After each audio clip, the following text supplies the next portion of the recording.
Oh, hello. I didn't see you there. It is I, Dr. Thaddeus Rusty Venture, and this is an intro to True Blue Riffcast with Jeremy and Dave.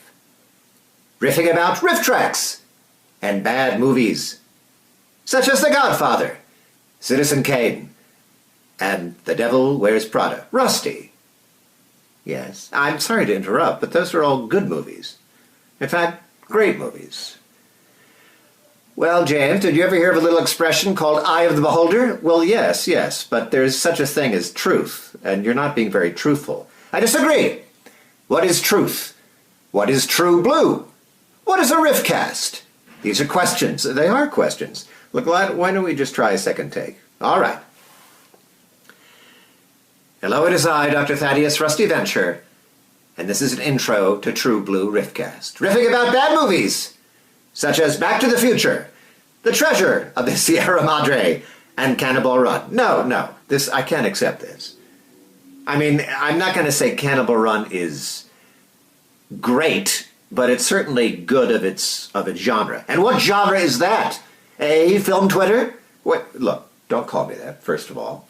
Rollicking, frolicking 70s road comedy, I guess? Fair enough, James. Fair enough. All right, well, I think that's enough intros. Perhaps we should do an outro now. What do you say? Indeed. Thank you for coming to True Blue Riffcast. Sit back, relax, enjoy the cast. Thank you, Dr. Venture, and of course, James Urbaniak, for that wonderful intro/outro. I love the little song there. That's great. This is the True Blue Riffcast, the #1 RiffTrax podcast in the world. I am Jeremy, and of course, as always, I am joined by... Hello, everyone. It's me, Dave Chadwick, the author of Monkey, a novel available right now in paperback, hardcover, and Kindle. Go to davechadwick.info for more links and information on all that. You can go ahead and pick that up. Anyway, I'm sorry, what? So... Yeah, and it is a good book. I enjoyed it. Oh, have you read it? I did enjoy it. Yeah, I did enjoy it. Excellent. So, no spoilers. So now you got to get working on another one. No spoilers. This is not the True Blue Monkey Cast. This is not the True Blue Monkey Cast, no. Yeah, I mean, I don't want to stay here for the whole podcast. And, it's super cheap on the Kindle, only $6.99. Paperback's a little bit different, but I can't control that. But yeah. So we do have a lot to talk about. Yes, we do. Because this is our 50th episode. Woo!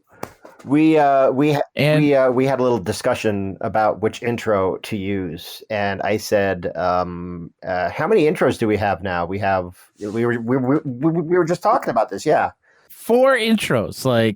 That's ridiculous to me. We have Greg Sestero, Christina Bell, yeah, our friend Matthew J. Elliott, yeah, and then James Urbaniak for this one that we'd use today.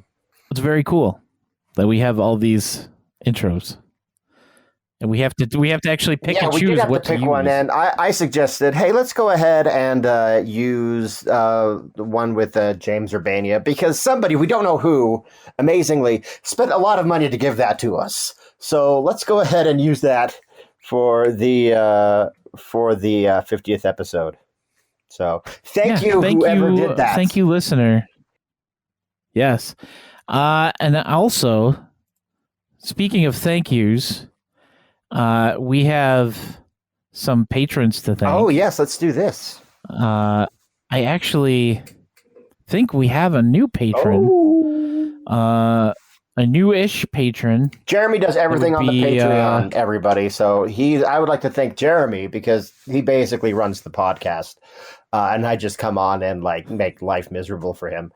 But not... We'll just go through... Yeah. We'll just go through and thank everybody. Because I don't remember who the newest one. I know we have one that we just got recently, and I think that's Andrew Webster. So thank you, Webster. I don't think I know him. If I know you, I'm sorry. And wait, we're friends. We on also Facebook. Have you know me, you jerk. We also have Josh Flowers. We have Margot, of course. Yes, Margot. We love you, Margot. Well, we love everybody. Yeah. Ricky Wiley. Oh, I know him. He sat behind me at RiffTrax Live Mothra. That's actually real. I'm not just saying that, just rub it in your face. He actually sat behind me at RiffTrax Live. That they like two Cool. 2 seats behind me. Yeah. Dan Sullivan, Jason Samuels, and somebody by the username Gray Cat. Nice. Jason Samuels is a very, very dedicated Nifty. He supports pretty much everything in the fandom, and he supported all of my projects. So I want to say thanks specifically to him because he's such a great guy, and he's always extremely supportive of everything in the fandom and of my projects as well. So I want to thank him personally too. Yeah, so thank you everybody who's a patron. If you want to sign up for that, it's patreon.com/trueblueriffcast. And I'm sure we'll mention that again at the end of this episode. Yeah. But we should probably actually start talking about some things. Yeah. We've got some stuff to talk about specifically because this is our 50th anniversary. We'll get to that later. We also have the RiffTrax release of Shrunken Heads. Oh, yeah, we need to talk about that. We definitely have to talk about that one because there's a lot going on in that movie. Yeah. But before we get to that, there was a movie that was released last week in theaters and on HBO Max, and I watched it on HBO Max. Dave, you went to the theater to go see it. I did, yes. It was is amazing. It was my first movie back to the theaters since not just the pandemic, but the last movie I saw in the theaters was RiffTrax's own Star Wars Episode 9, The Rise of Skywalker. And we are talking, of course, about Mortal Kombat! Don't. You know what? Okay, I'm just going to say it. This movie was 100% garbage. Okay? It was trash. Yeah, don't associate that iconic yelling of Mortal Kombat with this movie because I'm very upset about it for a number of reasons, and amazingly not for the reasons I thought I was going to be upset about. We'll get into that, but Jeremy, I think the audience is aware of my history with Mortal Kombat. You and me are about the same age. I mean, you were affected by Mortal Kombat when it came out in the 90s. Like, are you a big Mortal Kombat fan like me, or would you say that you're just a casual fan? I'm more of a casual fan. Like, I played 1, 2, and 3. The good ones, yes. I didn't really play much of the other ones. And Mortal Kombat 11, I got like all the DLC for that and everything, and I enjoy that one a lot. But that's pretty much it. I enjoyed the original movie. I've seen all the movies, including the animated one, The Scorpion's Revenge, which we'll mention these other ones again in a little bit, but. I'm familiar enough with the lore so that I know what's actually supposed to be going on. Mm-hmm. So I am a bit of a hardcore fan. I'm no slouch when it comes to Mortal Kombat lore. And I went into this movie like the big controversy about this movie before the movie happened. Now the controversy is that the movie is awful. But the controversy before everybody knew that it was a colossal pile of garbage, was that Johnny Cage had been written out. And you know how Twitter is. There were some theories out there that it was done to satisfy a political movement. We don't talk about that here. But turns out that's him not being in the movie was a good thing for him. Because totally. I don't think they replaced Johnny Cage with this guy. Okay, let's just with this guy what's the actor's name? Louis Tan. Yeah, I think his name was Cole. Yeah, okay. But he acted more like Cole Sprouse. yeah. So Like, it was just terrible. let's just get into it. I have the summary up on Wikipedia. So and I'm not going to read it line for line. I'm just going to hit the highlights here. So the movie starts off. The opening is actually very, very, very well done with the Scorpion and the opening Sub-Zero. is the best part. The opening, if they had maintained that level of quality, but if they had maintained that level of like storytelling with the rest of the movie, then it would have been the best Mortal Kombat movie we had. But we got it would have been very good. And I think I mentioned this to Dave before, but it kind of takes a nosedive into a Netflix original movie at that point. Yeah. As soon as the opening scene is over. As soon as it's over. So what happens is you have part of the Mortal Kombat lore is, of course, the classic rivalry between Scorpion and Sub-Zero.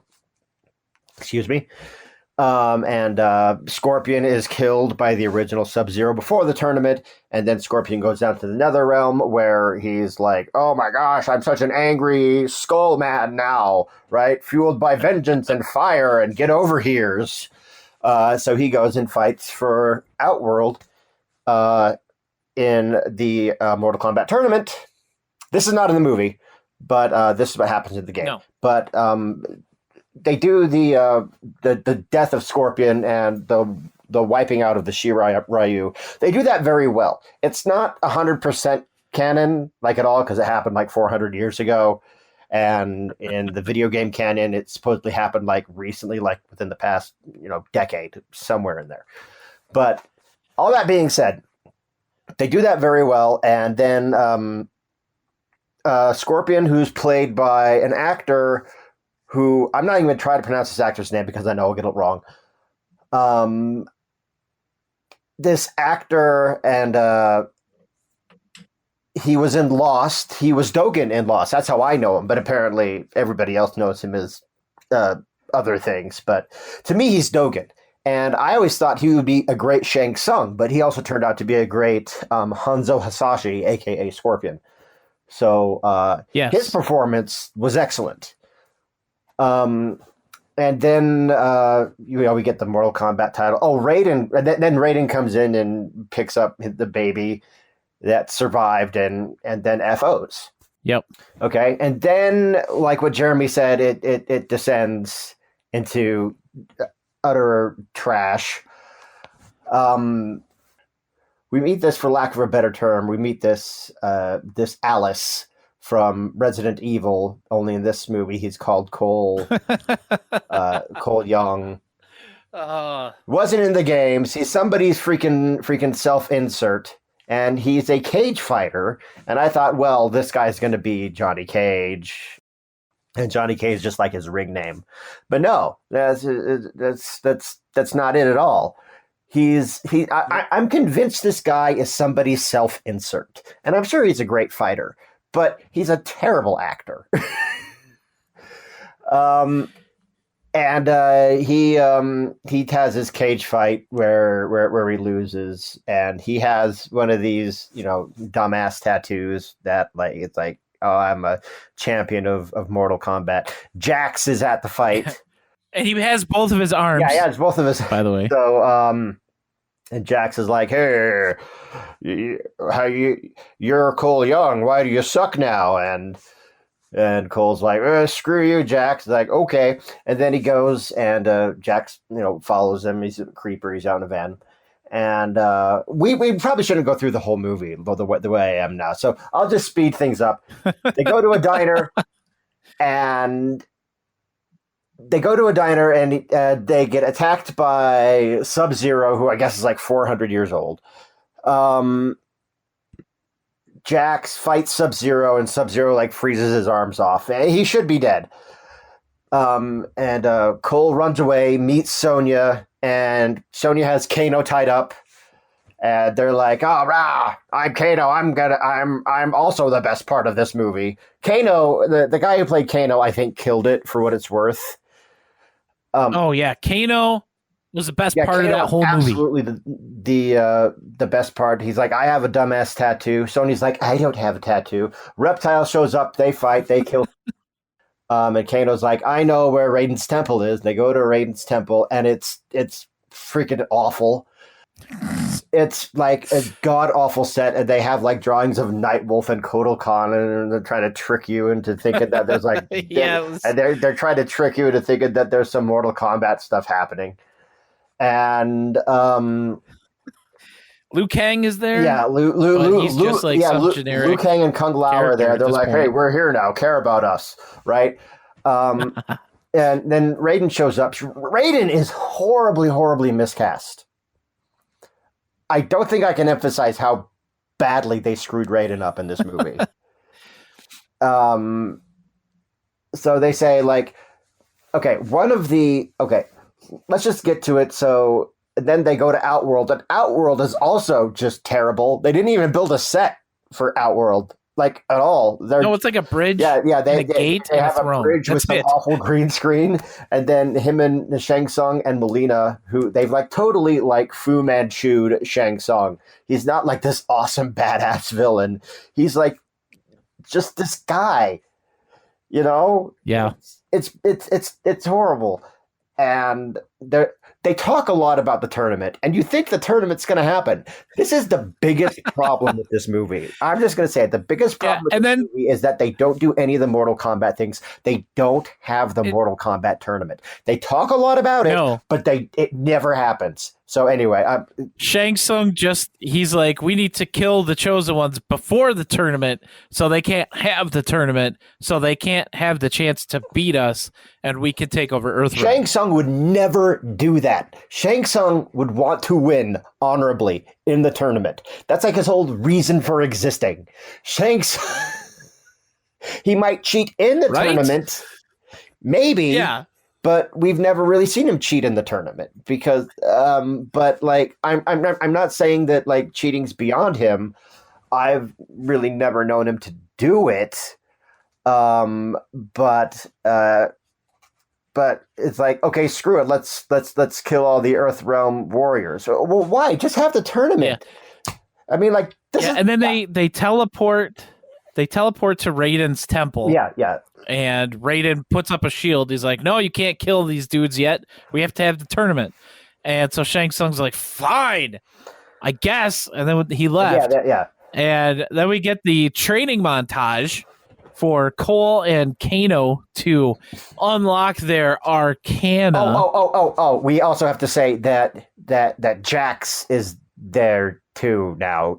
And the monks. Yes, we have to say that a symbol because I think the flat out stupidest moment in the movie is hinges on knowing this. Yeah, that Jax is there, and that the monks give him some really, really, really garbage robot arms. So yeah, put a pin in that. They're like endoskeleton. Yeah. They're endoskeleton arms, but they're super. They're just like the endoskeletons. Yeah. It's crazy. But this is because during the attack earlier, Sub-Zero froze Jax's arms off, and that's how he lost his arms in this movie verse.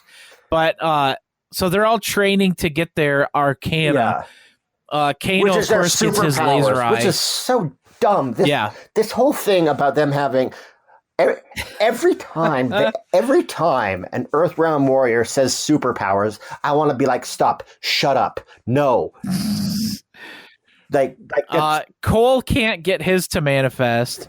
Sonya isn't a chosen warrior, so she can't even participate in any training. Yeah, so they're just and like Jax, of course, they'd be like, well, just go out there, just hang out next to Kano. You could be you like it was almost like.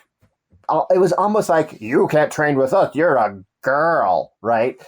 Almost kind of what it felt like that. But I mean, like not in the political social way, but like the stupid little kid way.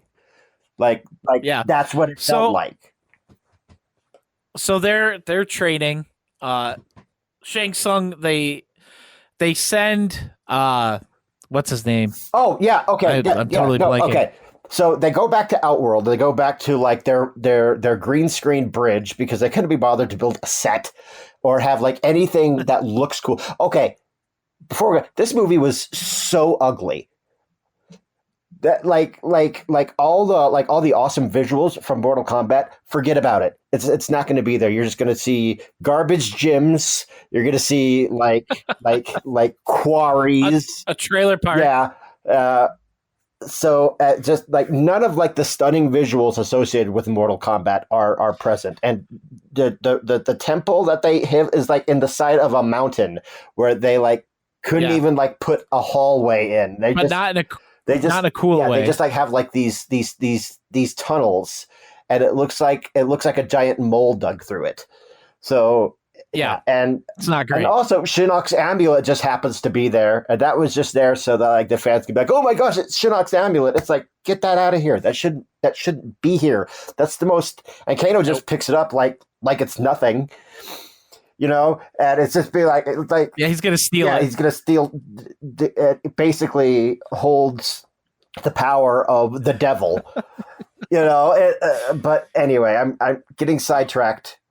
I just wanted to, because I thought of it, and I just want to say that this movie was super ugly. So they go to their ugly bridge set, their ugly bridge green screen, and hello, look, it's Cabal, Reiko, and Nitara. We're here now. Care about us. Yeah. It's like no explanation to like how they're there. Just Cabal just be like, "Oh yes, I'm here. I'm in an iron lung. Let me go talk to Kano, and he can betray the Earthrealm warrior because he's the one who did this to me." Yeah, like you would like him. I mean, like, look, unless you're like me, you're not going to give a crap about Cabal. No, you're not. You're just not. He just shows up. Like character development? Huh? No? Okay, fine. The movie's still going. So he goes and he talks to Kano, who was super easy to. I mean, like, we all knew this was going to happen. That Kano is going to betray the good guy. Yeah. So that happens, and Kano does. What does he do? He destroys the barrier. Yeah, he destroys the barrier with his eyeball laser. With his superpower eyeball laser. Yeah. And Shang Tsung and the other guys teleport in. Yeah. Yeah, Shang Tsung soul sucks Kung Lao, and Kung Lao's dead now. Thanks for being in the movie. Yeah. After Kung Lao does his finishing move. Oh, on Nitara, yeah. Where he throws his hat in the ground and it starts spinning. Yeah. And then he rides Nitara through it. And then he says, "Flawless victory." And I'm like, come on, man. Number one, you're not supposed to say that. Number two, that if you were going to say anything, you should have said fatality. Idiot. Yeah. They do that later. Yeah. But yeah, it was dumb. And I mean, the Kung Lao getting soul sucked was at least like, something from Mortal Kombat. Yeah, he's dead. Cool. He was annoying. So and Raiden sends Cole off back home, and then Shang Tsung sends Goro after him. Yeah, Shang Tsung sends Goro to the trailer park, and they have this big fight in the trailer park. And because Cole is basically what I thought they were setting him up for anyways, for him to be the new Scorpion, because he's the line of Hanzo Hasashi. Yeah, he's the descendant. Yeah. He's because the daughter lived, and he's like the descendant. And I'm like, oh, so he's gonna be possessed by his ancestor spirit, and that's how we're gonna get Scorpion. Yeah. So also, okay, just to hit on that. Okay, so he's the descendant. This happened like 400 years ago. Wouldn't he have thousands of descendants? Yeah. You would think. Okay. I don't know. I'm not sure how they. I am sure if your kids have kids, in 400 years, you're probably going to have thousands of descendants. You and everybody else. You know what I'm saying? Yeah. But Goro decides he's going to go after Cole's wife and daughter, or whoever they are, and. So then all of a sudden Cole's Arcana opens up, and he gets like his dumbass. He gets literal plot armor. He gets his armor. He gets his cool gold suit. It shows up out of nowhere, and And it kind of works like Black Panther's suit, where it like absorbs the energy of the blows. Yeah, it's so like, It's and that's like, it. what? And then he kills Goro, and like that was the first indication to me that they had no intention. Well, maybe not the first, but like one of the things, like, okay, well, we are definitely not getting to the tournament now because Goro's dead. For those of you who don't know, Goro is the four-armed guy. He's the penultimate boss in the first Mortal Kombat game. Big deal. Yeah. So anyway, he's dead. Doesn't Johnny Cage punch him in the nuts? Yeah, in the first movie, like those were $500 $500 sunglasses, asshole. Very iconic. Very iconic. But so Goro's dead. Kung Lao's dead. Natara's dead. So they all go to the this is where, okay, we're gonna take the pin out of Jax having stupid ass robot arms. This is the dumbest part. Okay, aside from the guy getting the literal plot armor. This is the dumbest moment in the whole movie. He's like, "Oh, I can't save you, Sonya," and he unlocks his Arcana. I can't lift this boulder off of you. But like, I can't remember like what it was specifically, but he just be like, "Find your Arcana," or something dumb happens. I saw this like 3 days ago, guys. Forgive me, and I'm never gonna see it again. But like, oh no, then like.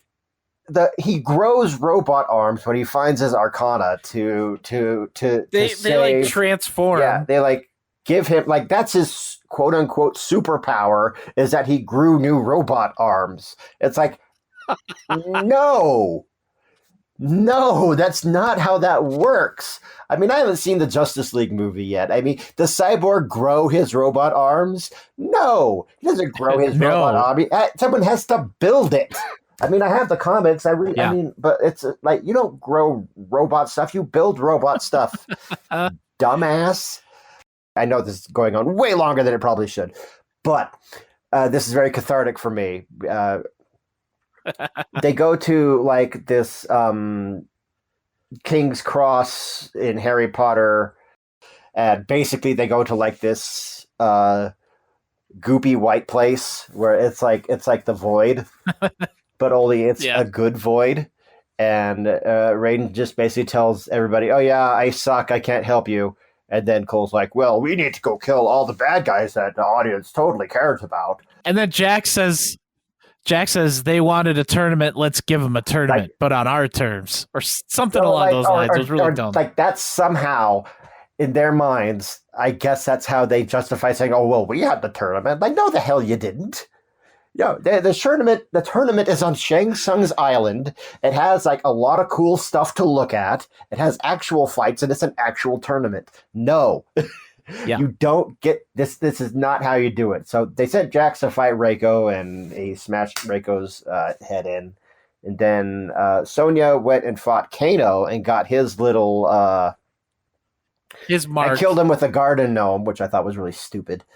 Got his little mark, and she unlocked her Arcana, which is her signature wrist blasts. Yeah, wrist blast. Oh, only like that's her superpower, but those come from like robot things that she wears. So they're just like it is redonkulous.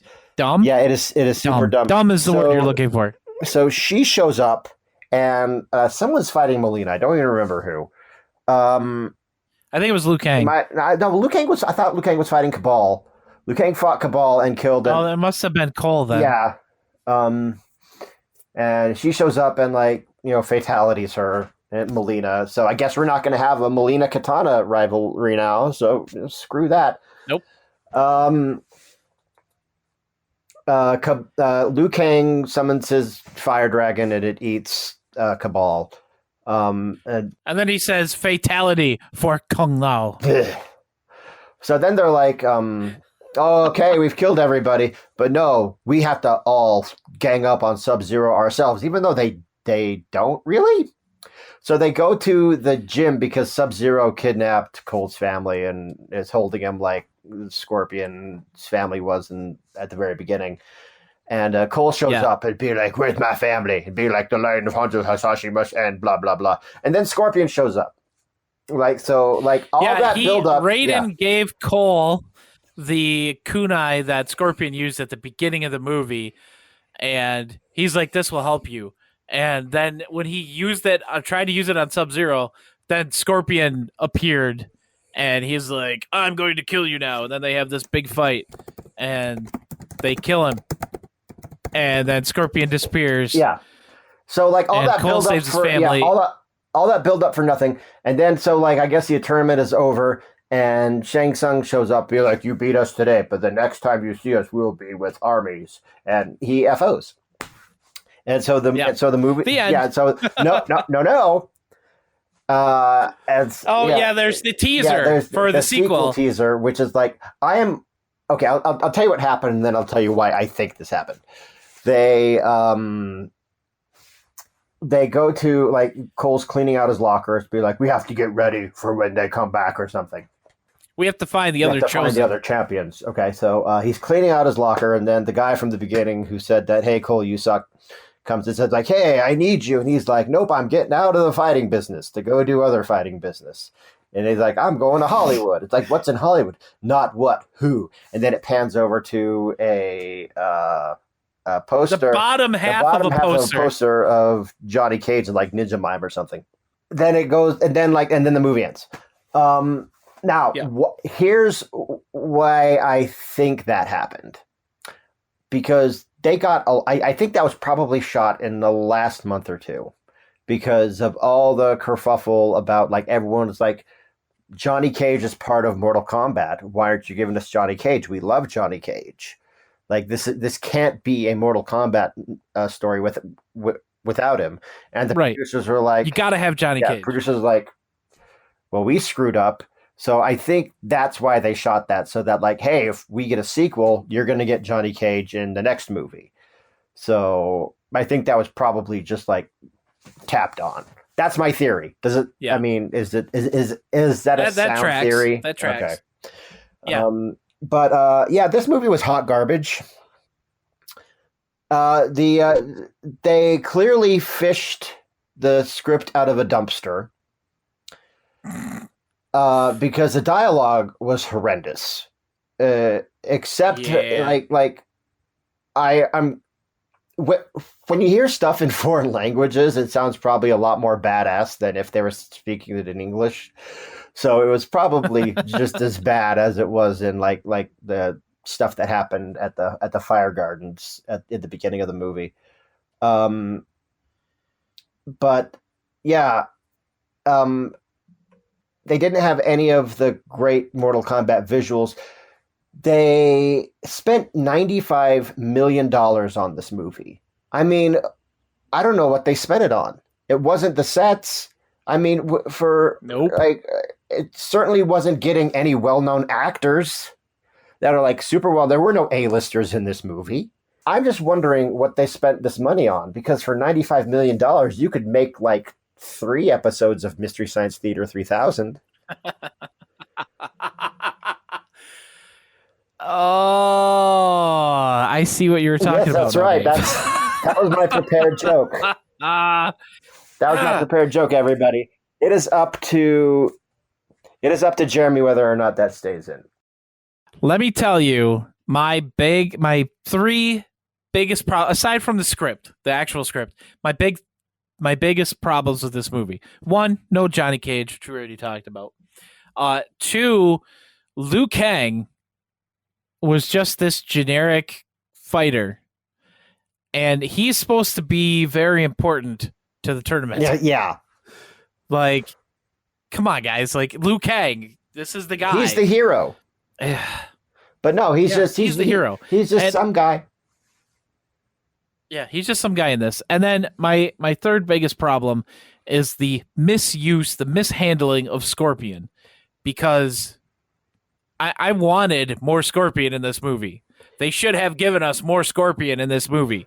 Well, we thought the whole time it was going to be like, that's why they put this other Mary Sue guy in. That's why they put this Alice in the movie. That's what I thought anyway. But no, he's just an Alice. He's just useless. Yeah, it was awful. I hated it. So where would you put this in the list of Mortal Kombat films? Well, Dude, nothing can, like, as far as badness goes, because Mortal Kombat Annihilation is dead last in all movies of all time for me. So, like, It's terrible. It's bad. But as far as Mortal Kombat movies go, it's just like right above it. The animated movie, at least did the tournament. I watched that with our good friend Edgy Berserker. Me and her got onto a conference call and we watched that movie together, and we actually enjoyed it. But clearly, the best movie, the best best live action film is the original 1995 movie that they riffed. But no, this movie, and I'm surprised. I see people defending it on Facebook. I'm like, what? I see people who's like Mortal Kombat fans, whose opinion that I respect, who I know a lot about, like, the lore and stuff, are like singing this movie's praises, and I'm like, what? Are you out of your mind? This movie was awful. Yeah, it wasn't great. I mean, I had hope that it could match up to the original one at least. After this movie, I don't want to hear from anybody ever again about how the 1995 Mortal Kombat movie is a bad movie in any respect, because out of all of them, because out of all of the live action movies, I'll even throw the animated movie in there. Why not? Out of all the movies, that movie was the only one that got Mortal Kombat right. They nailed it. Yep. So if you come at me with the 95 Mortal Kombat movie is terrible after seeing this movie, I'm not going to take anything you say seriously. I'm sorry. So, like,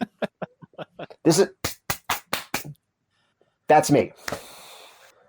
All right, so that concludes the Mortal Kombat section of the True Blue Riffcast. After 45 minutes. Oh my god. Good luck editing that. And yeah.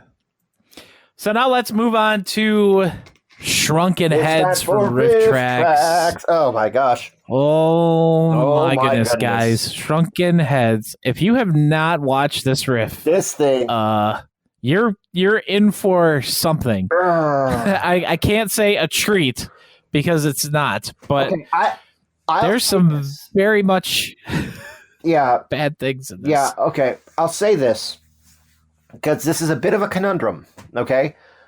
I loved and hated this because the riff is outstanding. Like, this is pure. Oh, it's great. Like from a RiffTrax standpoint. I mean, this isn't even We All Love Pancakes. This is not even that.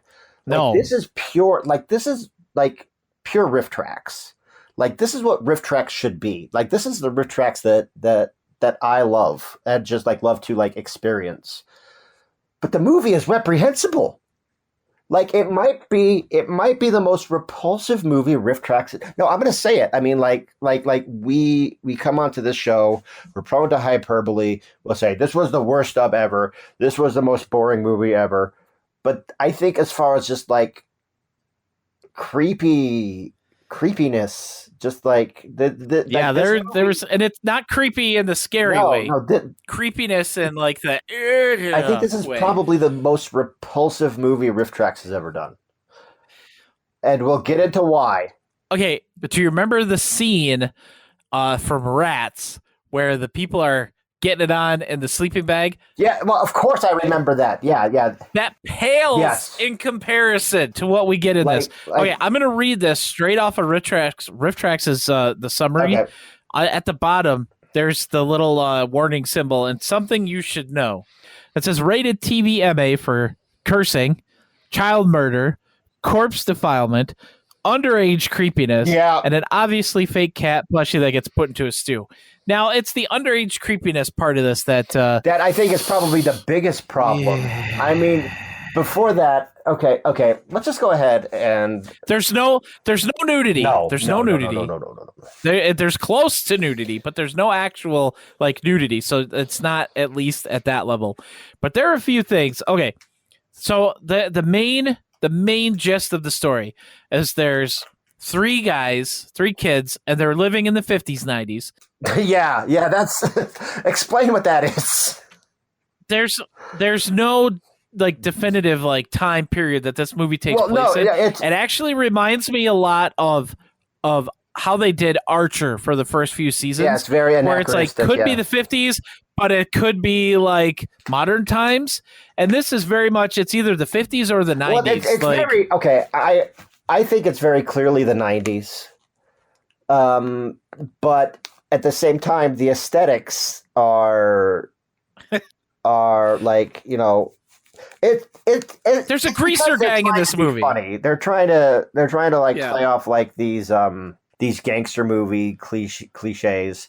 And I'm not really sure. And here's another thing. I thought it was more ambiguous of where the movie was supposed to be set. I mean, they even mentioned it a couple of times in the riff where, is this supposed to be in New York? Because the movie it reminded me the most of, honestly, was like visually, was Little Shop of Horrors. Yes, I was thinking the same thing. I was thinking the exact same thing. Like, is this in New York? But it's never really established where they are. So the movie starts off.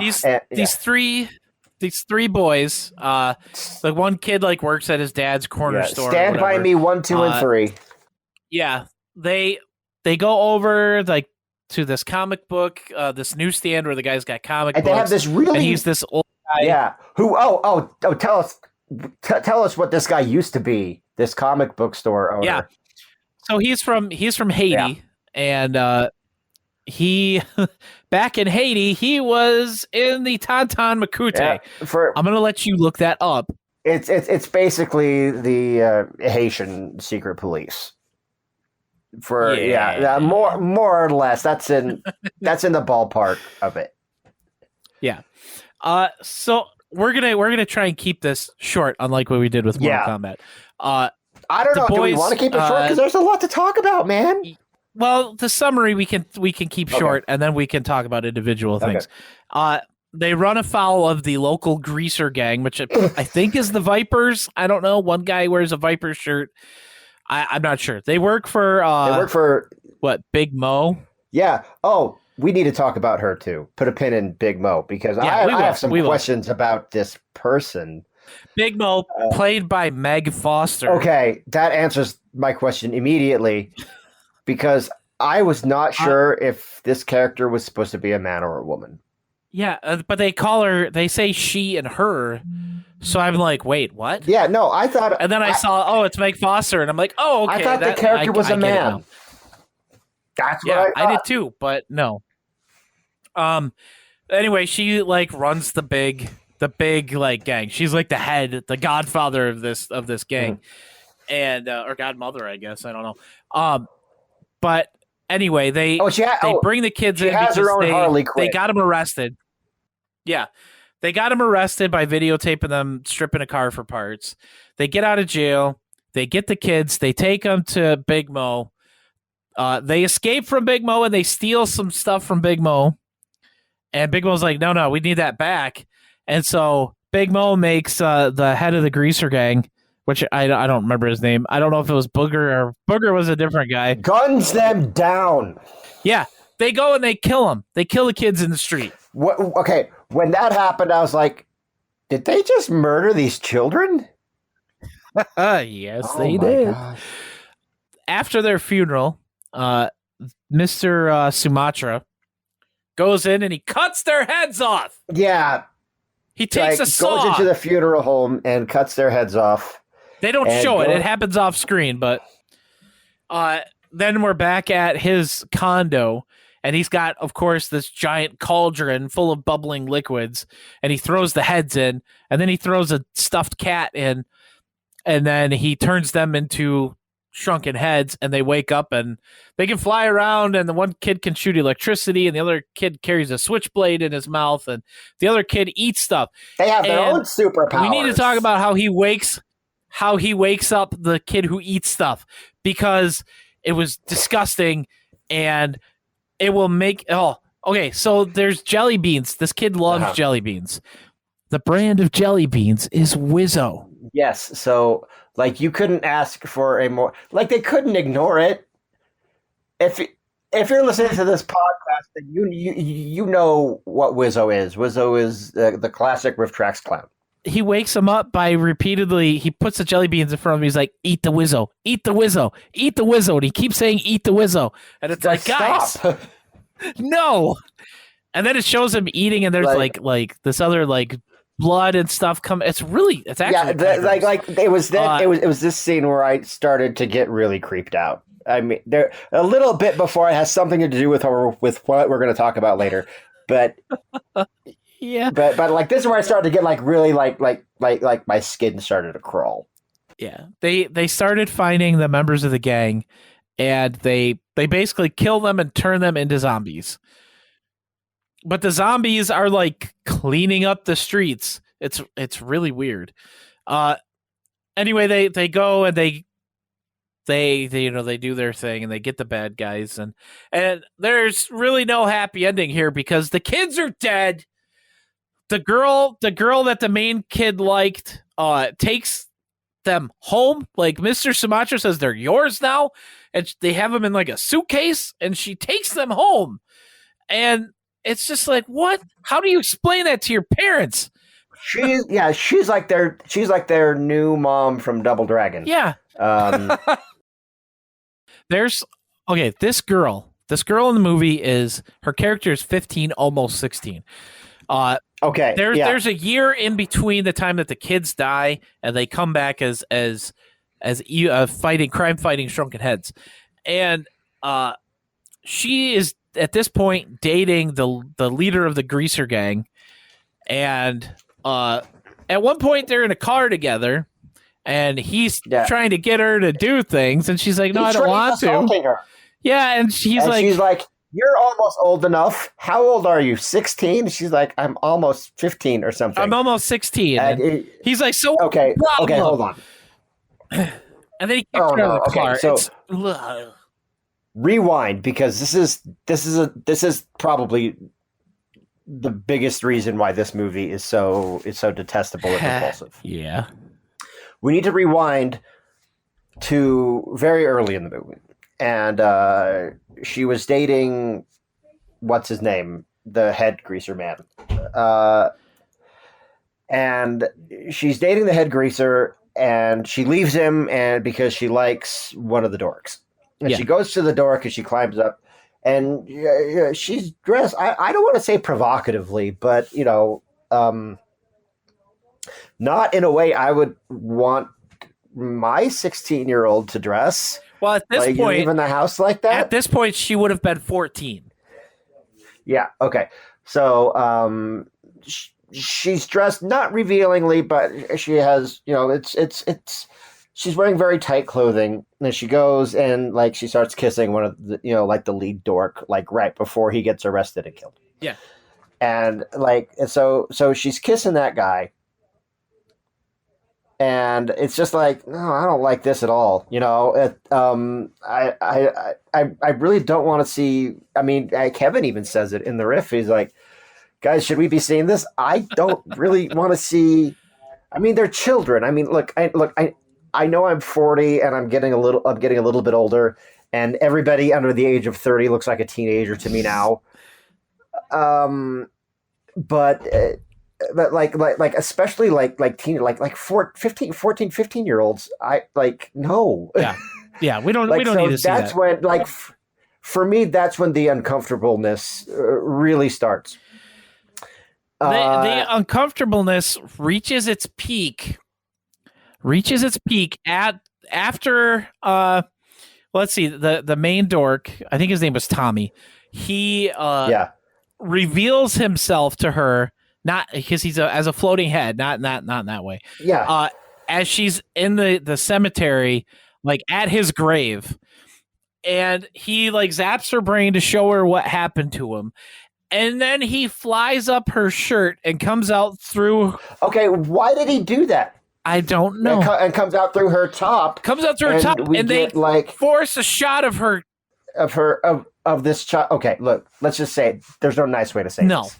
Okay, and we see this shot of this child's cleavage. Yeah. Okay. number one, Ew. I know we're old fuddy-duddies, but I don't want to see that. No. I do not. No. Okay. But then it gets worse in the next scene. From the movie, in the movie, what was the story function of him flying up her shirt like that? I have no idea. What was he trying to accomplish? Did he just want to see boobs? That's all I can think of. What adult wrote that into the script thinking that this was okay?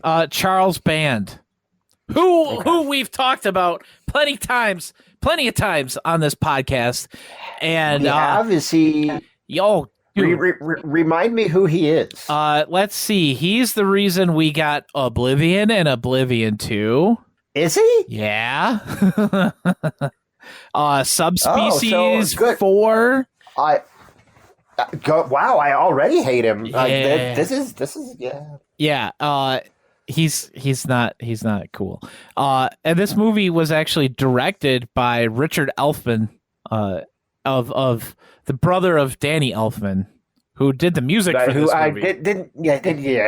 So yeah, this is a great notch under your belt there, Danny Elfman. But okay, so let's go ahead and get to probably the worst thing that happened in this movie, just like from a moral standpoint. Yeah, this is easily the most disturbing thing in any riff that you will watch from RiffTrax, probably ever. I don't see any way that it could get more disturbing than this. And then this is taking into account the tail and all of that stuff. Yeah. So she goes to the Mr. Sumatra's condo, and she's like, "Where are they? I know they're here. Where's Tommy?" And he wakes up and he floats over to her. And Mr. Sumatra's talking about like, oh, they're not the people that you knew, or they're just vengeance heads now. And she's like, well, I don't know about that, because he showed me what happened, and then we shared a moment. And she turns away from the camera and she starts unbuttoning her shirt. Yeah. And then the head flies over and rests itself on her chest. And they give us a shot of her bra. We don't need that. They basically showed this child's boobs. At least, I mean, they were covered. At least.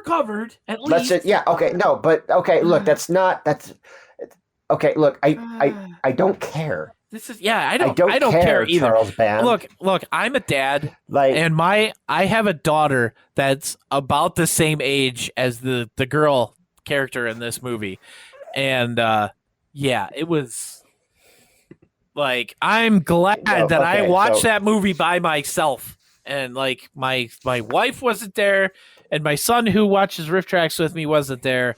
I'm so glad, because that I would have turned it off. So I would have had to turn it off at that point. I almost did, but this actress's name is Rebecca Herbst. Okay. Yeah. According to Wikipedia, she was born in 1977, so she's our age. Yeah. Just a little bit older than me. Is an American actor. The movie came out in 1994. So this actress, Rebecca Herbst, who played this character, was 17 when this movie was made. She's known for playing Elizabeth Weber in the ABC daytime drama General Hospital, a role she originated on August 1st, 1997, and Susie in Alien on the Nickelodeon show Space Cases. Yep. So she's had a little bit of a career. I'm just kind of looking at her credits. It looks like she's still on General Hospital. Huh. She played Elizabeth Weber and Jesse Brewer.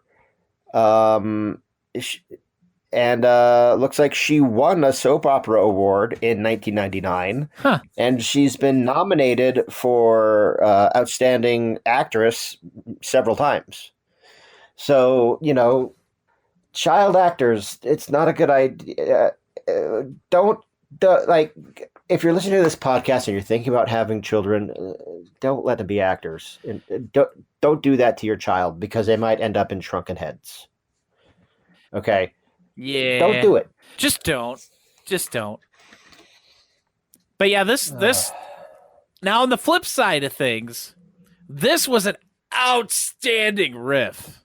Like, oh, the riff is a great time. It's so good. It's kind of like it's really good, and they even have one of Kevin Murphy's famous go through the credits. Like they have a credit sequence for the riff, and the movie has a post-credit scene. Yeah. Don't ask me what it was because I was totally checked out by that point, and whatever happened didn't matter.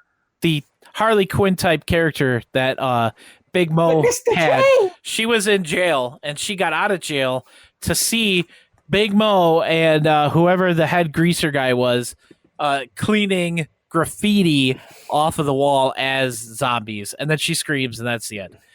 But yeah, the over the credits thing with Kevin, where he's kind of losing his mind a little bit with the music and reading the credits and trying to, I think, get the taste of the film out of his mouth. It's so good. There's a really good riff in there where Tommy, the main boy riffs. Character, like pops up somewhere, like he's on the roof with the video camera or whatever, and they're like, "Oh, hi, Tommy." No, wait, my name's Tommy, and I look more like Denny. Like, that was great. I really enjoyed that. Yeah, there were a lot of really, really good RiffTrax callbacks. I think this is probably the best riff that RiffTrax has. I mean, like, it's by far the best movie movie selection. Yeah, I guess I'll say. But as like, I just think overall, like, you know, like I always say, it's like movie selection is key. This one was excellent. It's a very RiffTrax thing to do, and the riff was excellent. It was like, I think it's probably the best riff since It's a Wonderful Life. It's definitely the best riff of the year so far. It was good. I just be forewarned. If you're gonna watch this, be prepared. Okay. Yeah, be prepared to be skeezed out. Yeah. Your skin's gonna crawl. Your skin is gonna crawl in this movie. 100%. Like, oh no, like, you know, once you, yeah. Hey, Dave. Yeah. Would you watch Shrunken Heads on Rift? Honestly, I think, like, if you gave it to, like, let's say you and me were watching it on YouTube, like we used to do when we were morons. Yeah. And we would come across something that, like, oh, let's watch this together. It would just, you know, for a while it would be fun, but then, like, I would turn it off after certain parts. Yeah. I'll be like, no, I'm noping out. You know, it's got that misguided haunted ween kind of vibe to it for a minute until it doesn't. Like, it's very deceptive in the beginning when you think it's just going to be a good time, and until it absolutely is not. So I think the answer to that question is I would start it, and then I would most definitely turn it off. Yeah, I agree with that. The other question that I have that you and I kind of asked each other, we didn't have a good answer, but trying to figure out who this movie was made for, because that was another thing. Yeah, it's like the overall feeling of this movie is that it was like originally intended to be like a kid's horror movie, you know, like Return of the Living Dead Part 2. They made all the stuff. There's no like actual real blood to speak of. There's a little bit here and there. But it's very mild in terms of that. But then on the other hand, you've got not only the creepy stuff. There is so many F-bombs in this movie. Like, I was shocked by that. I knew there was a couple, but holy cow, I cannot believe the amount of swearing in this movie for something that feels like it should be a kid's movie. It's just like yeah, like that, Dave. Yeah. Yeah. Oh man. Exactly like that. Okay, I want to be done. I want to be done talking about Shrunken Heads. I can't anymore. Oh, I can't anymore. Okay, so it's our 50th episode. We've already been going for a while. I know we had a thing planned out where we wanted to talk about the most consequential riffs in the history of RiffTrax. So I'm going to take the helm, and I'm going to take the helm by giving you a choice, Jeremy. Oh. We can either save that for next time, Or since this is the 50th episode, we can go ahead and talk for an hour and a half if you want to. Yeah, we'll do another half hour. Why not?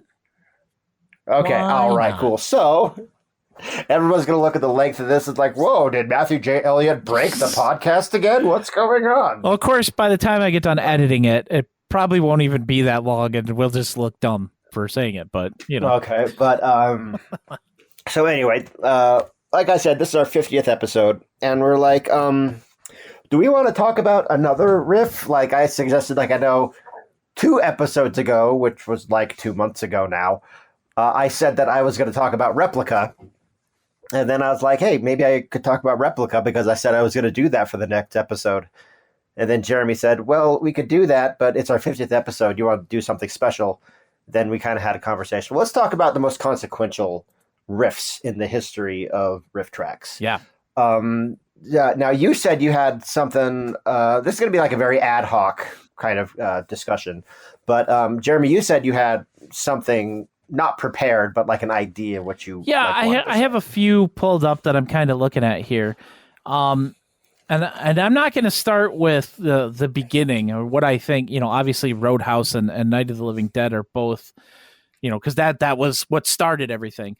And that's obviously important. But I want to talk, obviously, I'm going to bring this up because this is my wheelhouse, but A Visit to Santa. The first RiffTrax short that they did. Or at least that they released on its own. And yeah, excuse me. It's very important in my eyes because obviously it's what kicked off, all of the shorts, the 300 and however many shorts they've actually released now. It was 300 plus shorts in 2017, and it's 4 years later now. Oh, geez. So. Has it been? Oh, wow. Yeah, so there's a lot more. I don't have the full number pulled up in front of me, but actually I can bring that up because I have them numbered on my computer because I'm insane like that. Oh, wow. Let's see. We're about to prove to you, everybody. We are about to prove. If you've made it this far, you're already you're in deep. Not just with the True Blue Riffcast, but with RiffTrax itself. So if you're still around right now, we are going to prove to you why Jeremy and I, we have this pretend rivalry about who's the bigger RiffTrax fan. I think right now we're going to prove that either one of us could carry that mantle very well. Yeah. We are about to show our RiffTrax chops, ladies and gentlemen. There are currently, and this depends on whether or not you count fishing with RiffTrax, which, you could go either way. 372 shorts, released shorts. Are you including the Yule log? No. Okay. And I'm also not including the special versions of What's Happening and the weird CG version of Shake Hands with Danger that they released on the DVD. Only on the DVD. What about those really weird? Do you remember? It was like 2013, I think it was, where they released these VODs with like short clips. Like one of them was like Lawnmower Man. It was like one was like RiffTrax. Oh, like the 90s villains and stuff like that. Yeah, 90s villains, and there was like another one. I don't remember what it was. No. Or like it was like the 90s, and then the other was like villains. Yeah. Are you counting those? No, because I count those as something. A couple of them. I count those as something completely different because. Yeah, those were weird. I mean, it seemed like. I remember, I think it was Sean Thomason who said that these were like a ton of work and people didn't like it. So they did just those 2 initial ones and then they never did it again. Yeah. They pretended like it never happened. Yeah. So it's just kind of a weird little blip, I think. Yeah. But yeah, there's 372 shorts right now. Are you including the YouTube only one? I think they did like some 90s cartoons, and then another one was in 2015 they riffed little bits, like a little 3 minute bit of It's the Great Pumpkin, Charlie Brown. No, I'm not. This is only official releases, not anything that you can't, not anything that you can't purchase by itself or like on whatever YouTube stuff. We know some deep stuff, ladies and gentlemen. Everyone out there is like, what? How do they remember? What are they talking about? I've never heard of that. Yeah, it's because we're the number one RiffTrax fan. Me and Jeremy.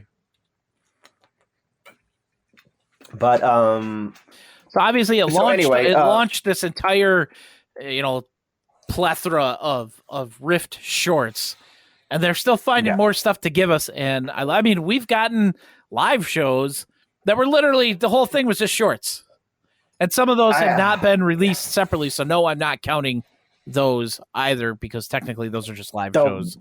The bags, the bags. Like, oh my gosh, the bags. How can you not? That was so freaky. How can you not love that?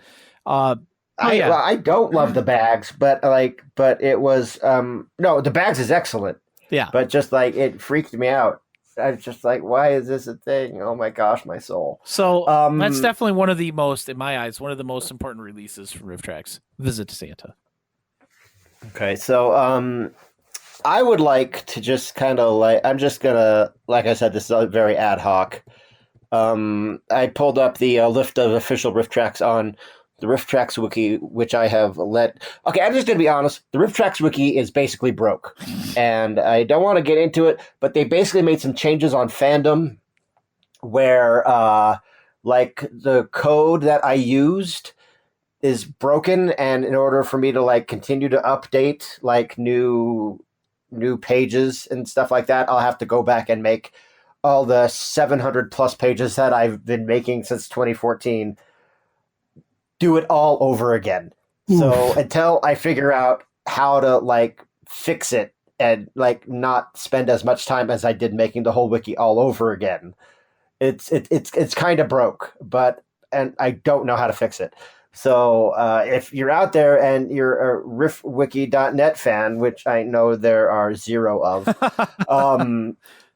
that's why basically there haven't been very many updates to the Riff Wiki because I don't really have as much time as I used to. But anyway, but I pulled up what does exist, and I think obviously Roadhouse. We're just going to go through Roadhouse. I think is pretty consequential. Yes, because it was the first one, obviously. Yep. The first year was, I think they were just trying to figure out what RiffTrax was. A lot of mic single ones. But I think probably the next one that was pretty significant was Daredevil. That was the first, it was released on January 18th, 2007, Daredevil. It was the first one with Mike, Kevin, and Bill.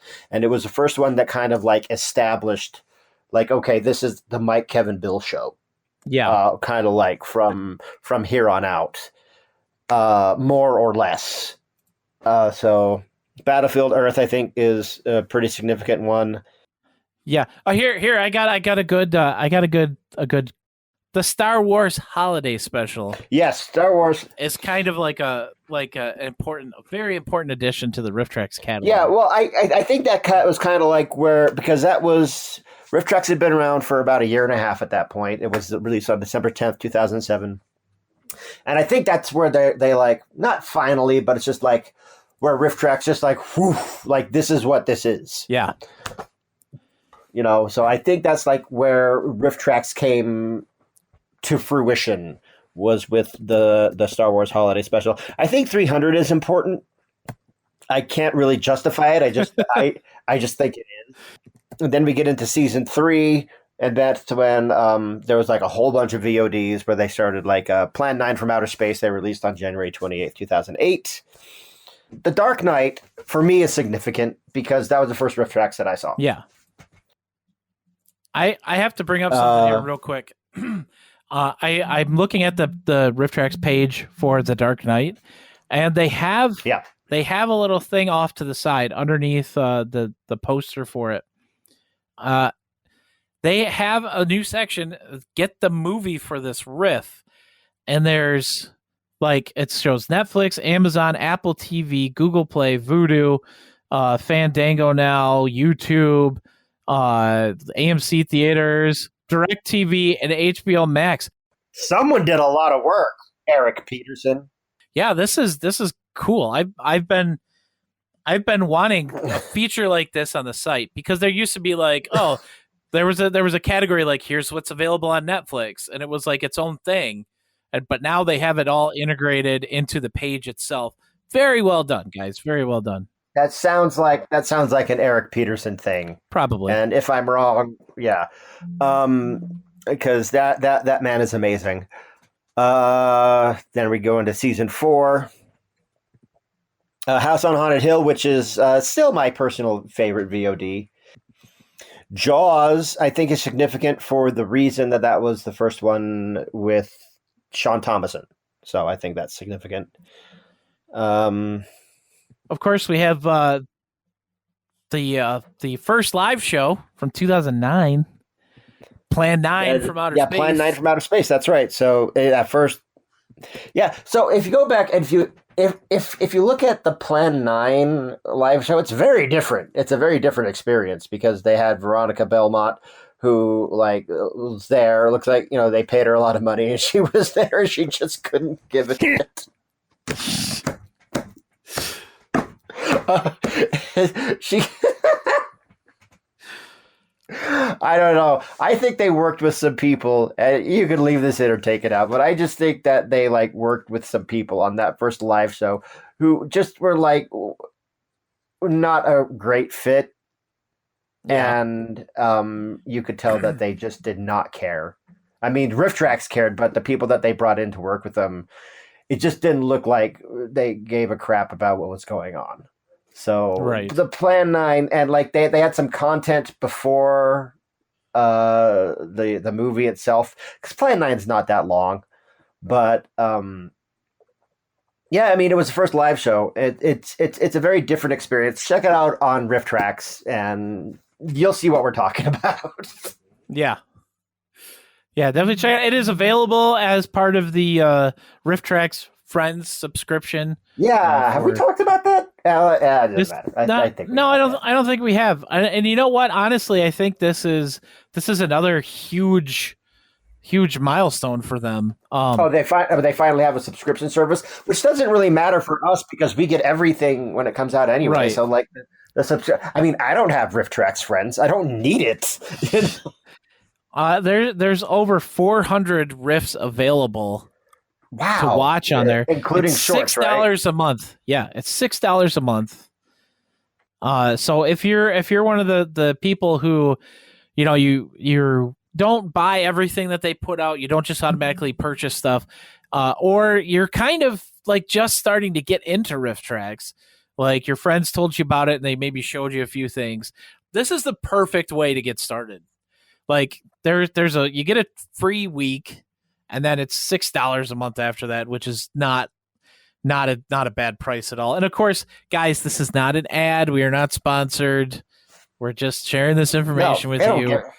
I don't even know if they listen to this podcast. Maybe. Yes, see, you don't know either. I do know that they have listened to a few because of people mentioning things to me, but. Oh, okay. What did they mention? God, get Dave to shut up. Yeah, find a different co-host, man. No, that's exactly what they're saying, probably. No. Yeah. Okay, but getting back to the significant ones, I think Planet of the Dinosaurs is significant. The Room, for sure. Oh yeah, of course, The Room. And that one's kind of significant in a weird way because they did that one twice. Yeah.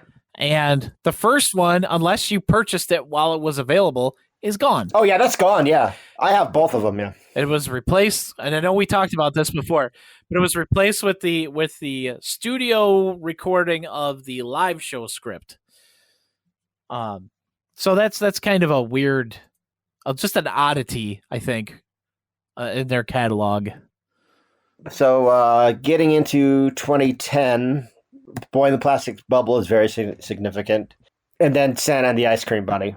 Yep. Santa and the Ice Cream Bunny, huge milestone. Yeah, that's one of their biggest releases at this point was Santa and the Ice Cream Bunny. Getting into 2011, I think there's Birdemic Shock and Terror, obviously, something we've talked about at length on this podcast on February 22nd, 2011, 10 years ago. But after that, they did 3, and I think, like, for me, these 3 will always be linked together because it's sort of the end of the MP3 heavy era, where they didn't do a lot of VODs. It was mainly like where RiffTrax's identity was, we're riffing blockbusters. So I think that they chose these 3 to close that era out. And they are Highlander, The Karate Kid Part 3, and they wrapped it all up with Star Trek II, The Wrath of Khan. Okay. And then they went away for a minute. Yeah. And they came back, and I have this very specific memory of them doing a YouTube video where they introduced the Crater Lake Monster and the Devil's Hand. Now, I think the Crater Lake Monster, well, they're both significant because they're the 2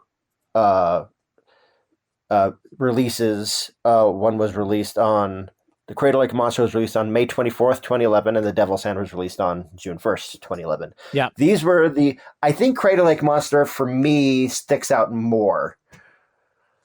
Because it ushered in this new era that lasted for about 2.5, 3 years of where they staggered VOD releases and MP3 releases, and it started with the Crater Lake Monster. So that sticks out to me quite a bit.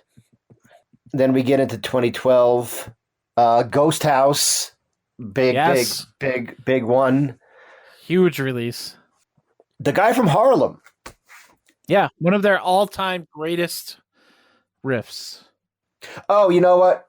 We forgot to mention like all the big MP3 series that they did. Twilight, Star Wars, Transformers, Harry Potter. Yeah, those are all significant. Like every single one of those is a big deal. So yes, I think very big deal. I would be remiss if we went through this and I didn't mention Twilight, Star Wars, Harry Potter, and Transformers. Now, 2013. I'm going to tell you why I think these 2 specific titles are important: McBain and Cool as Ice, because they were VODs, but they were like high caliber.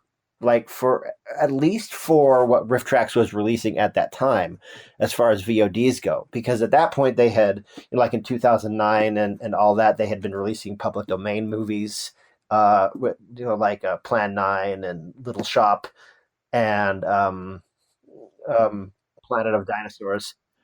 Yeah, this was when they had to start chilling out some cash.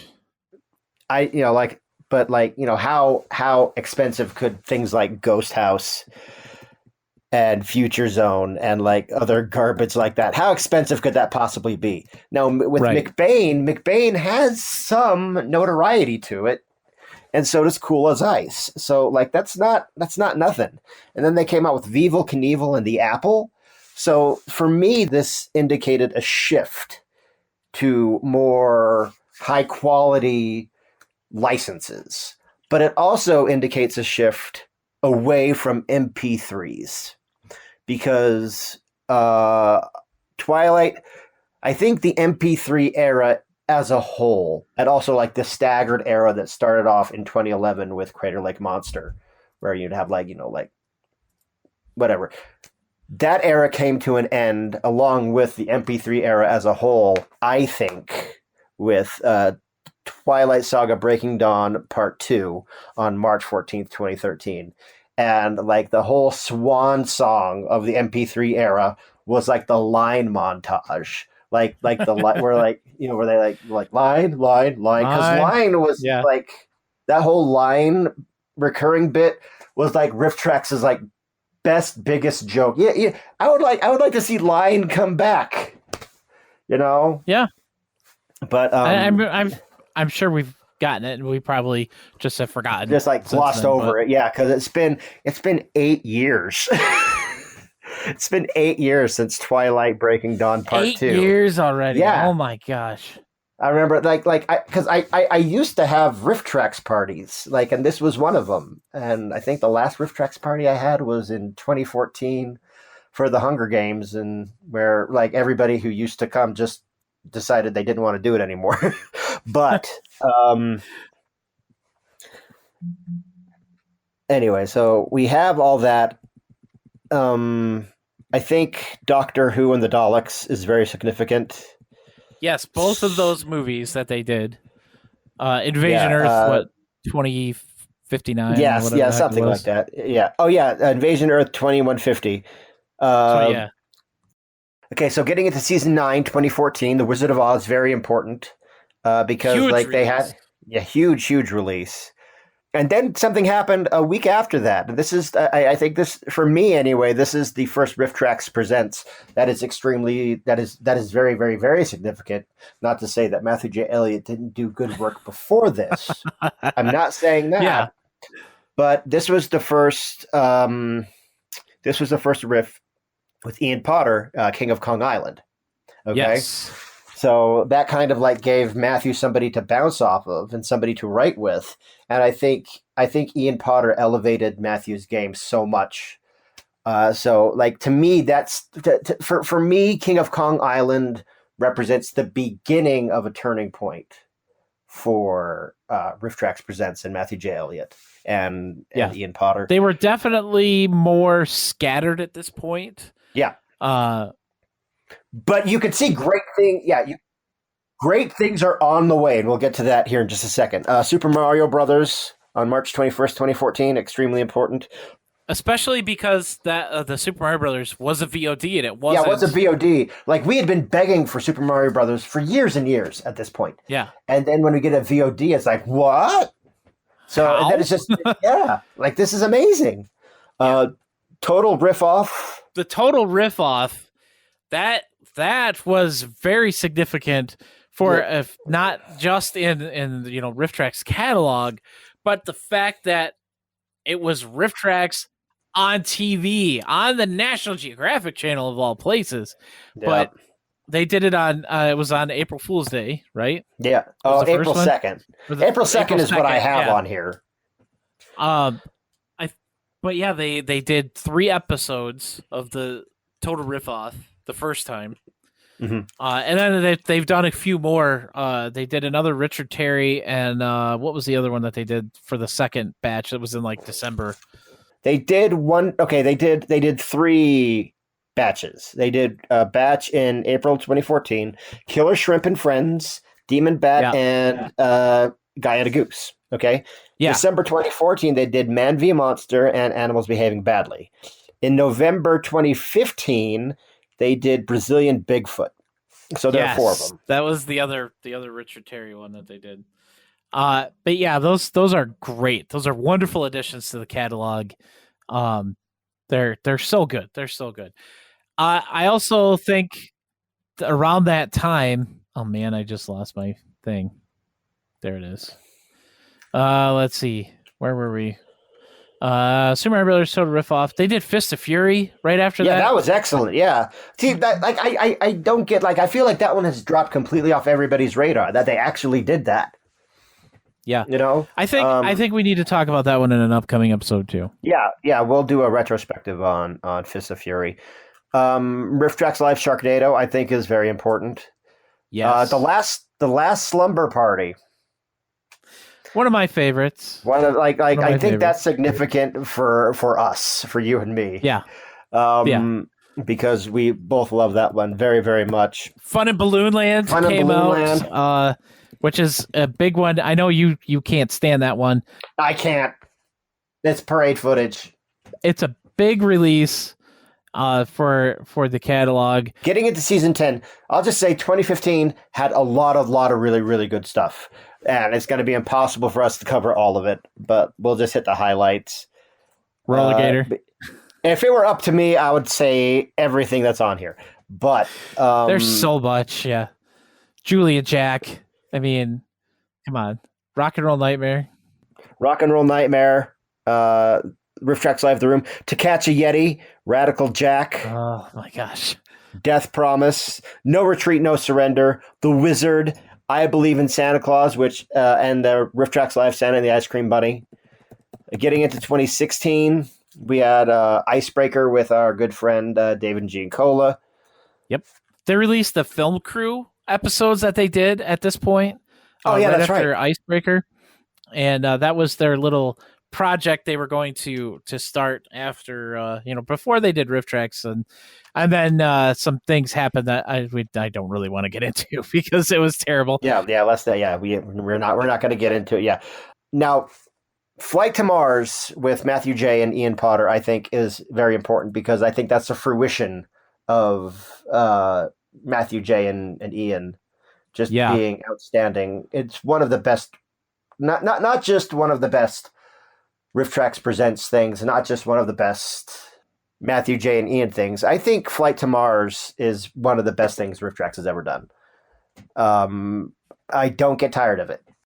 RiffTrax Live Time Chasers was significant because that was doing like one of the sacred cows. Yeah. It'd be like, this is our stuff now. RiffTrax Live Mothra is significant for me. The Wonderful Land of Oz is getting into season 12. Excellent. Replica. This was the year that started off with all the bears.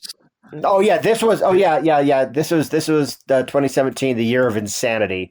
And I think that was all it started like, we have Day of the Animals, and then Grizzly, then Star Games. And then Star Games, yeah. Uninvited. And then all these crazy South African movies. The Littlest Unicorn. Yeah. Batman versus Superman, Dawn of Justice. Okay, getting into 2018. Well, we had the Summer Shorts Beach Party for that's one true, of the live yeah. shows. That's the bags. Bags. Speaking of the Summer Shorts Beach Party, I have a little surprise. Oh no! Oh yes, I have in my possession an extra sealed copy of Summer Shorts Beach Party on DVD. What? And at some point in the near future, we will be giving this away on the podcast's Twitter page. Oh, good. At So, yeah. TB Riffcast on Twitter. So make nice. sure you follow us on there if you want a chance to win a brand new copy of RiffTrax Live Summer Shorts Beach Party. I've been hanging on to that for a while, and I actually moved it, and it was sitting on my desk right in front of me. So as soon as I saw that, I actually remembered to mention it. So into 2018, RiffTrax Live Space Mutiny, a talking cat. We can't go ahead. We can't. I would say Spiker, but that's just me. Ready Player was big, but for like a different reason. Just because it was a different. I don't know. It surprised everybody more than it should have. I think 2019, of course, was the last year we had live shows. Yeah. Until hopefully this year. We got Octoman and Star Raiders, Giant Spider Invasion. Now, Street Fighter, I think, was excellent. Finally getting that. The Visitor, which was our pick for Riff of the Year. Attack of the Super Monsters. Yes, that was a big one because that's the first anime that they did. Yeah. And of course, we had Feeders and Feeders 2. Oh, right. We can't. Yeah. Yep. So getting into last year, we're almost done, everybody. I think probably... I'm just going to say it. Last year, we got one of the most important releases ever for RiffTrax. It's a Wonderful Life. It's a Wonderful Life. But I don't think we can. Ignore Suburban Sasquatch. And then, of course, Light Blast. I would throw in Light Blast. Yeah, we had the same. But that's idea. only important to us just because of the situation. Yeah, we're the reason Yeah. that movie got. Yes. Okay. Caveat: we believe we're the reason this movie happened, yes. or we would like to believe it. But yeah, and that's my headcanon. But so like we won't get into 2021 because nothing. No. I mean, not that things haven't been great, but nothing's really felt like monumental, except for maybe Shrunken Heads, and we already just talked for like an hour about that. And also last year, we were back up to 4 MP3 releases. Right after they released this year, the Bridget Mary Joe riff for Wonder Woman 1984. That's right. I put this in True Blue. There was a discussion.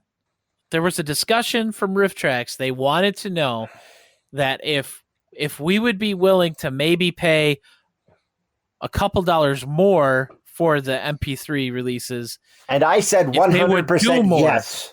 Yes. And I said if they yes. would do more, would we pay a little bit more for it? I am on board with this. Look, I'm paying $10 100%. for look. Yeah, absolutely. Do it. I mean, I just want I don't know how to say this without sounding mean, but welcome back from the edit, everybody.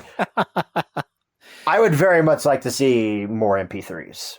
Yeah, I would take at least a 75-25 75% VODs, 25% MP3s. Yeah. I'd be good with that. At least I would even pay like I know this is probably just me, but if they asked $10 for it, I wouldn't mind. I wouldn't. Yeah. Just putting that out there, RiffTrax. I think that might be a little bit tougher of a sell for more casual. Yeah, for a lot of people, yeah, but like me being who I am and how much RiffTrax is important to me, because I'll tell you what, I mean, like this is probably gonna sound pathetic to admit this, but there was a long time where being a RiffTrax fan was like the most important thing about like my self-image. It was like it defined me. I'm not kidding. Being a RiffTrax fan was just like number one priority for me for a long time. It shares with a couple other things now, but I think I'd like to get back to a point in my life where it's as important as it used to be for me. So, and I think that getting more MP3 releases would help me get back there to where I'm not saying I'm not a huge RiffTrax fan, because obviously I still am, but like obviously, but I think to like for there to be like a second golden age, let's say, because like I think we've seen a lot of the different kind of B movies VODs that they've been doing, like we've seen all the different kinds, and I just kind of want things to be a little bit fresher. And I think that like with movies like Shrunken Heads, I think is exactly the kinds of thing that they should be doing, even if the movie itself is absolute cringe. But I think RiffTrax is poised and it can set itself up to have like a second golden age. And I think having more MP3 releases will be able to do that, because they'll be able to do more things. More new things. I'll put it that way. Yeah, more new things that, the blockbusters that didn't quite live up to what everybody wanted them to. Yeah. Like, I don't expect one for the new Mortal Kombat just because of the content. One. Yeah. But, yeah, I just, like that, I would watch them for the newer American Godzilla movies. I enjoyed them for what they were, but I know they're not great films.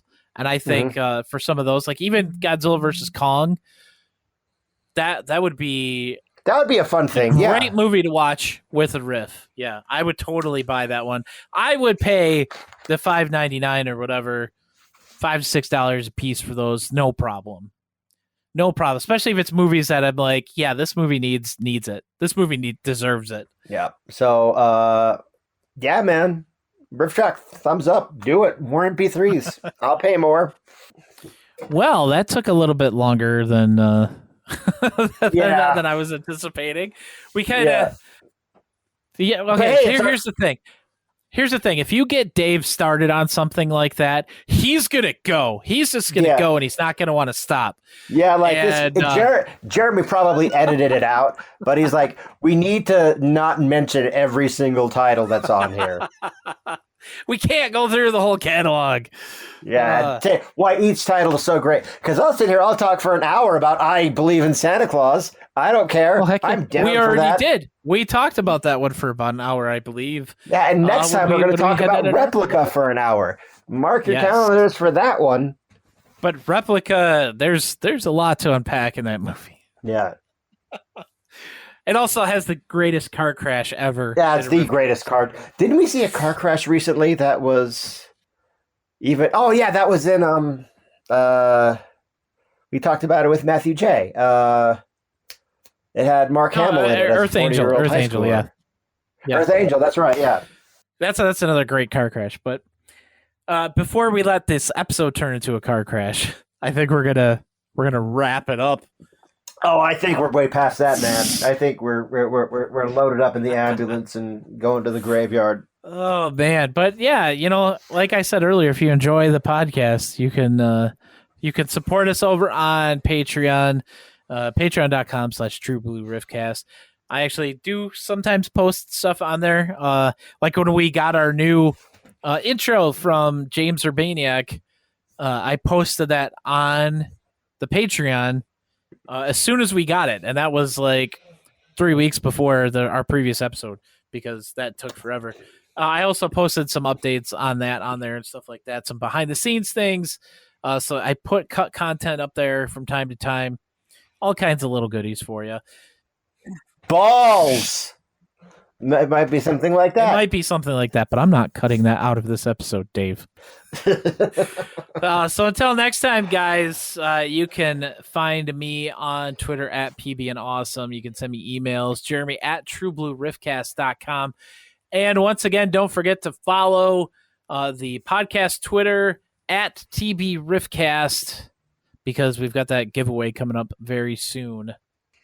And I'm Dave Chadwick. You can check me out at davechadwick.info. Pick up my new novel, Monkey, a novel by Dave Chadwick at davechadwick.info. Thanks once again for giving us your attention for 50 episodes. We look forward to so many more with you guys. We'll see you next time right here on the True Blue Riffcast.